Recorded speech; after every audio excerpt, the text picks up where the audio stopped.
Hey guys, it's Judy here with my life as Kikay and welcome to today's video. As you can see by the title of this video, I'm going to be creating a makeup look using this palette here. This is the Chocolates palette from the mini collection created by Juvia's Place. It is one of 4 palettes in the collection. I have so far done makeup looks using these 2. Now we're doing one with this and there is one to come using this palette. If you guys have not yet seen the full swatch video that I created swatching every single one of these eyeshadow palettes, I'm going to leave it linked up here and in the description box down below. In that video, I went into a little bit of a review over how the shadows felt. Keep in mind, swatches are not a perfect indication of how they're going to apply on my eye. In today's application, I found that this brown here was just a tiny bit patchy on my eye. Nothing major, it just took a little bit more building up and patting on. There was just a little patch there that was kind of not adhering to the skin. I don't know if that has really anything to do with the shadow or with my eyelid or my skin. Sometimes I have a little bit of problems with things adhering to my skin in certain spots. I don't know why, it's just the case with my skin sometimes. So I don't really think it's got anything to do with this. So in case you see patchiness in the video, probably more to do with my skin than the palette itself. I also made sure I primed my eyelids properly. So that's all the backstory behind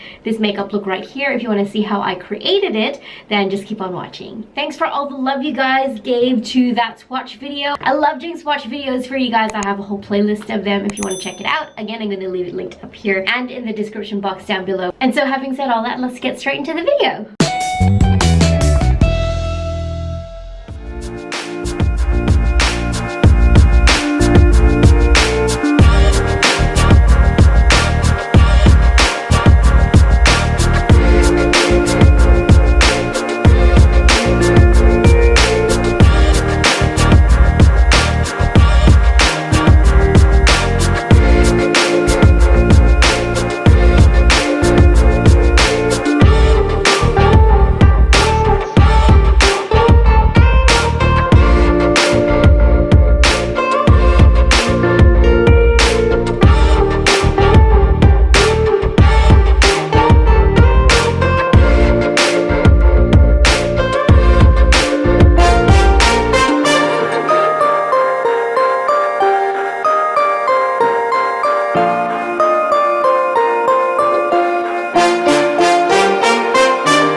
Well, that's it for this video, you guys. Thanks so much for watching. If you made it through to this far in the video, thank you so much. I suppose there's not really much more to say except I love this palette. If you guys want to buy it, definitely would recommend. It's really great for those people who know exactly the colors that they want to work with, don't want to have to deal with a really big palette with all the different colors in it that just leave you so confused as to what on earth are you going to do with all 3,500 colors in the one palette. This is great. You can create a very nice deep smoky eye with it. As you can see, I did incorporate a fair bit of the Juvia's Place Highlighter Tribe Volume 3 in the eyeshadow look because I didn't really have a nice bright shimmery shadow in this palette to brighten up the inner corner and under the brow. I am guessing this palette is a really good bestseller for Juvia's Place right now. So anyway, that's it for this video. I don't have very much more to say except thanks for watching. I'll see you guys in my next video. Bye!